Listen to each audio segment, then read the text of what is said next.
اور بدعت کے حوالے سے حدیث جو پیش کی اور میں نے آپ کو سنا یہاں پر صفحہ نمبر 24 حدیث نمبر 49 کے خلیفہ راشد سے بغاوت بدعت ہے اور ان کی جو مراد ہے. آپ دیکھ رہے ہیں میسج آف پیس 0.7 ایک مکمل اسلامک چینل. ورحمۃ اللہ وبرکاتہ. الحمدللہ وحدہ والصلاۃ والسلام علی من لا نبی بعد.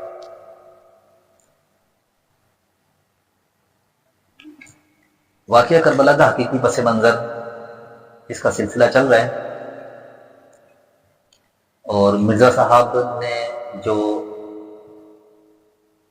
دعویٰ کیا اس دعوے کے حوالے سے ہم بات کر رہے ہیں کہ ان کا جو دعویٰ ہے وہ سچا ہے یا جھوٹا ہے، اور انہوں نے جو آیت اور حدیث پیش کی ہے اس آیت اور حدیث کی سند میں وہ خود آتے ہیں یا نہیں آتے. حدیث نمبر 8 وہ لے کر آئے ہیں اور حدیث نمبر 8 انہوں نے سنا ہے ابو داؤد اور ترمذی اور ابن ماجہ کے حوالے سے انہوں نے روایت پیش کی ہے. لیکن اس سے پہلے ایک ہیڈنگ انہوں نے بتاؤں میں ہیڈنگ کیا باندھی ہے. ہیڈنگ لگائی ہے انہوں نے خلیفہ راشد سے بغاوت بدعت ہے، جنگ جمل، جنگ صفین اور نہروان میں سیدنا علی رضی اللہ تعالی عنہ کی حقانیت اور شہادت سید عثمان رضی اللہ عنہ. یہ ہیڈنگ ہے خلیفہ راشد سے بغاوت بدعت. اور اس کے تحت وہ حدیث لے کر آئے. حدیث کیا ہے؟ ارباز بن ساریہ، سیدنا ارباز بن ساریہ رضی اللہ عنہ کا بیان ہے کہ ایک روز وفات سے کچھ ہی عرصہ قبل رسول اللہ صلی اللہ علیہ وسلم نے ہمیں نماز پڑھائی اور پھر ہماری طرف رخ انور کر کے بہت ہی اثر انگیز خطبہ ارشاد فرمایا جس کو سن کر صحابہ کرام کی آنکھیں بھے پڑی اور دل ہل گئے دہل گئے. ایک شخص نے کہا، اے اللہ کے رسول صلی اللہ علیہ وسلم، ہمیں یوں لگتا ہے کہ گویا کہ یہ آپ کا آخری وعظ و نصیحت ہے، لہٰذا آپ صلی اللہ علیہ وسلم ہمیں کوئی وصیت فرمائی ہے. تو آپ صلی اللہ علیہ وسلم نے ارشاد فرمایا، جس میں تمہیں اللہ تعالیٰ سے ڈرتے رہنے اور اپنے بعد کے حکمرانوں کی بات سننے اور اطاعت کرنے کی وصیت کرتا ہوں، خواہ وہ کوئی حبشی غلام ہی کیوں نہ ہو. تم میں جو بھی میرے بعد زندہ رہا تو وہ بہت ہی اختلاف دیکھے گا. دیکھنا اس اختلاف کے وقت تم میری سنت اور راست باز اور ہدایت یافتہ خلفاء کی سنت پر کاربند رہنا اور ان کو خوب مضبوطی سے تھام لینا کہ چھوٹنے نہ پائے، اور دین میں کسی نئے کام کو جاری کرنے سے باز رہنا کیونکہ یہ بدعت ہے اور ہر بدعت گمراہی ہے. سنن نسائی کی حدیث میں یہ الفاظ بھی موجود ہیں، اور ہر گمراہی اس بدعتی کو دوزخ میں لے جانے والی ہے. انہوں نے یہ ہیڈنگ لگائی ہے، ہیڈنگ خلیفہ راشد سے بغاوت بدعت ہے، اور اس کے تحت جو حدیث انہوں نے نقل کی ہے وہ میں نے سیم ٹو سیم اسی طرح آپ کو سنا دی جو ان کے الفاظ اور حدیث ہے.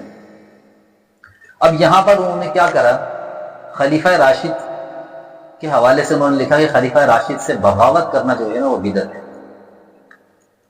اور بغاوت انہوں نے یہاں پر لکھا کہ خلیفہ راشد سے بغاوت بدعت ہے، اور ان کی جو مراد ہے،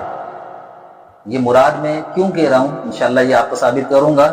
کہ انہوں نے اپنی مراد میں کس کو لیا ہے. امیر معاویہ رضی اللہ تعالیٰ عنہ کو انہوں نے بغاوت کا کہا ہے کہ علی رضی اللہ تعالیٰ عنہ سے بغاوت کی تھی خلیفہ راشد سے. اچھا، انہوں نے کہا یہ بدعت ہے، ٹھیک ہے. اور بدعت کے حوالے سے حدیث جو پیش کی اور میں نے آپ کو سنائی، اور آخری الفاظ انہوں نے جو نقل کیے ہیں، ہر گمراہی اس بدعتی کو دوزخ میں لے جانے والی ہے. اب صفحہ نمبر 4 پہ انہوں نے یہ روایت نقل کی ہے، اور سب سے پہلی چیز یہ کہ ہیڈنگ ہی غلط ہے. ٹھیک ہے، ہیڈنگ اس لیے غلط ہے کہ معاویہ رضی اللہ تعالیٰ عنہ نے خلیفہ راشد سے بغاوت کبھی بھی نہیں کی. ان کا جو اختلاف تھا وہ قصاص عثمان پر تھا، اور قصاص عثمان ہی ان سے اختلاف کی وجہ بنی. اور قصاص عثمان ایسا اختلاف نہیں ہے کہ جس میں باغی کہا جائے، بغاوت کہا جائے یا بدعت کہا جائے. ٹھیک ہے، تو یہ ہیڈنگ انہوں نے جو لگائی ہے، اور پھر انہوں نے جو مراد دی ہے بدعتی شخص سے،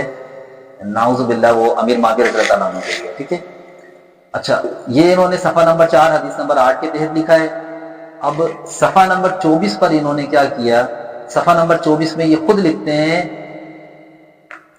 ہیڈنگ لگاتے ہیں کہ حضرت معاویہ کو حکومت مل جانے کے بعد سے بتدریج امت پر کیسی ملوکیت مسلط ہوئی اور اس کا بھیانک نتیجہ کیا نکلا. پھر اس کے تحت جو روایت لے کر آئے، آخری الفاظ میں آپ کو سنا رہا ہوں صرف اس لیے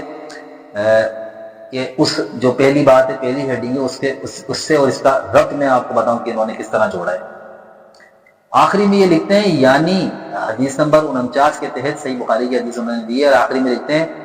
کہ یعنی خلیفہ راشد سیدنا علی رضی اللہ تعالیٰ عنہ کی حق والی جماعت اور دوسری حضرت معاویہ رضی اللہ تعالیٰ عنہ کی جماعت جس نے خلیفہ راشد کے خلاف بغاوت کی تھی۔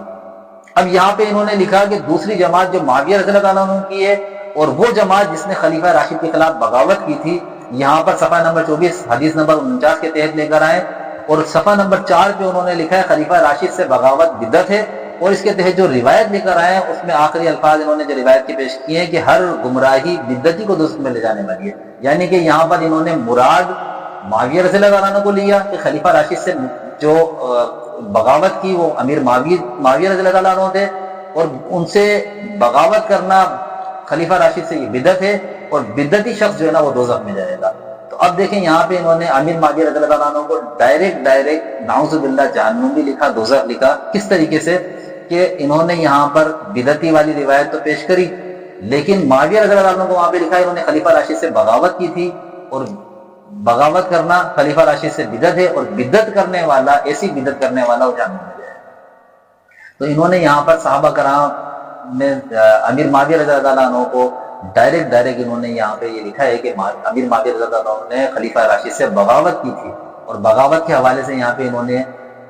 جو ہیڈنگ لگائی ہے خلیفہ راشد سے بغاوت بدعت ہے۔ حالانکہ عثمان رضی اللہ عنہ کا اختلاف خلیفہ راشد سے کبھی بھی نہیں رہا، اور خلیفہ راشد پر نہیں رہا، خلافت پر کبھی بھی نہیں رہا۔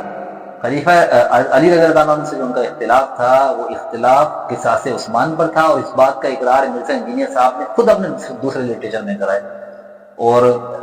کیا کہتے ہیں انہوں نے خود لکھا ہے کہ قصاص عثمان ہی اس اختلاف کی اصل وجہ بنی، اور پھر انہوں نے آگے یہ بھی لکھا کہ اس اختلاف کی وجہ سے یہ اجتہاد پر تھے، دونوں مجتہد تھے، علی رضی اللہ عنہ کو 2 اجر ملیں گے اور امیر معاویہ رضی اللہ عنہ کو 1 اجر ملے گا۔ جب وہ 1 اجر ملے گا تو 1 اجر جس کو مل رہا ہے تو وہ بھی مجتہد، اور جس کو 2 اجر مل رہے ہیں وہ بھی مجتہد، تو وہ باغی تو نہیں ہوئے، وہ بدعتی تو نہیں ہوئے، کیونکہ وہ بدعتی دوزخ میں جانے والا ہے، اس کو 1 اجر تو نہیں ملے گا۔ تو بہرحال انہوں نے یہاں پر صحابہ کرام کی امیر معاویہ رضی اللہ عنہ کی توہین کی ہے، اور کیا کہتے ہیں معاویہ رضی اللہ عنہ انہوں نے بدعتی اور